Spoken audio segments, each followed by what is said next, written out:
கிறிஸ்துவுக்குள் மிகவும் பிரியமான தேவ பிள்ளைகளே, பரலோகமான நிகழ்ச்சியின் மூலம் உங்களை சந்திப்பதில் என் இருதயம் கர்த்தருக்குள் மிகுந்த மகிழ்ச்சி அடைகிறது. உங்கள் எல்லாரையும் இயேசு கிறிஸ்துவின் இன்ப நாமத்தினாலும் கிராஸ் டிவி ஊழியங்கள் சார்பாக என் அன்பின் வாழ்த்துக்கள். இன்றைய பரலோகமன்னா உன்னில் மகிமைப்படுவார். என் அன்பு தெய்வ பிள்ளைகளே, இன்னைக்கு உங்கள் ஒவ்வொருவரையும் என்னையும் தெரிந்து கொண்ட ஒரு பெரிய நோக்கம் உண்டு. என்ன நோக்கத்திற்காக இயேசு உங்களை தெரிந்து கொண்டார்? என்ன நோக்கத்திற்காக இயேசு உங்களை ரட்சித்தார்? என்ன நோக்கத்திற்காக இயேசுவுடைய இரத்தத்தை சிந்தினார்? வேதம் சொல்லுகிறது, 1 கொரிந்தியர் 6:20, கிரயத்திற்கு கொல்லப்பட்டீர்களே, ஆகையால் தேவனுக்கு உடையவைகளாகிய உங்கள் சரத்தினாலும் உங்கள் ஆவினாலும் தேவனை மகிமைப்படுத்துங்கள். அவரை மகிமைப்படுத்துவதற்காக தான் உங்களையும் என்னையும் தெரிந்து கொண்டார். அதற்காக தான் இயேசு கிறிஸ்து அவருடைய இரத்தத்தை சிந்தினார். ஒரு நிமிஷம் யோசித்து பாருங்க.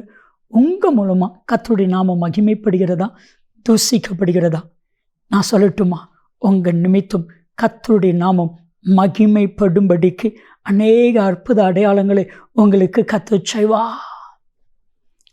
கிறிஸ்துவுக்குள் மிகவும் பிரியமானவர்களே, ஒரு காரியத்தில் நம்ம ரொம்ப சரியாக இருக்கணும். என்ன காரியம்னா, என் மூலமாக கர்த்தருடைய நாமம் மாத்திரம் மகிமைப்படணும். தெரியாமல் கூட என் மூலமாக கர்த்தருடைய நாமம் தூசிக்கப்படக்கூடாது.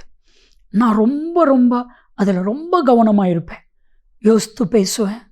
ஒரு காரியத்தை செய்கிறதுக்கு முன்னாடி யோசிப்பேன், இது நிமித்தமாக கர்த்தருடைய நாமம் மகிமைப்படுமா இல்லைன்னா தூசிக்கப்படுமா?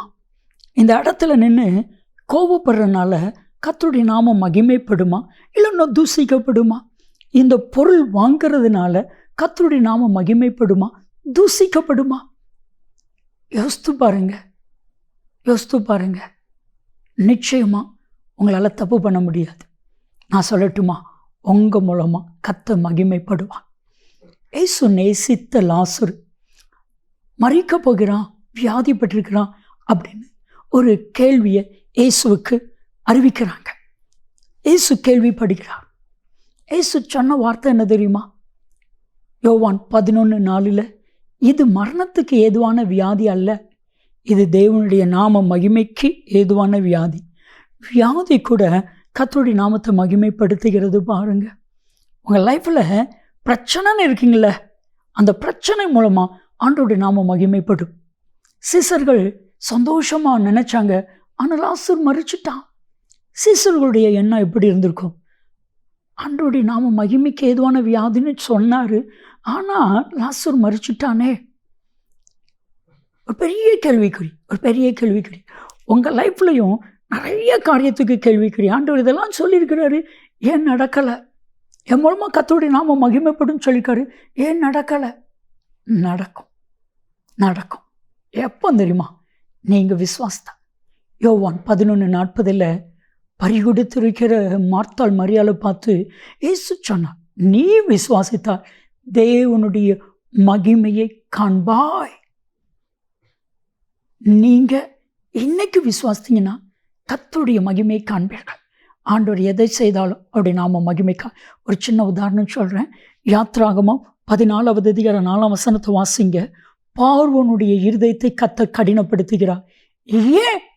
ஏன் பார்வோனாலும் அவனுடைய ரதத்தினாலும் கர்த்தர் மகிமைப்படும்படிக்கு. இதுதான் உங்கள் வாழ்க்கையில் என்ன நடந்தாலும் அவருடைய நாம மகிமைக்கா. ஜெபிக்கலாமா? அன்பின் தகப்பனே, உங்களுடைய பிள்ளைகள் மூலமாக உங்களுடைய நாம மகிமைப்படட்டும். என்ன நடந்தாலும் உங்கள் நாம மகிமைக்கு ஏதுவாய் நடக்கட்டும். இயேசு கிறிஸ்துவின் நாமத்தில் ஜெபிக்கிறோம் ஜீவனுள்ள பிதாவே, ஆமென். நன்மையும் கிருபையும் ஆசீர்வாதங்களும் நிச்சயமாக உங்களை தொடரும்.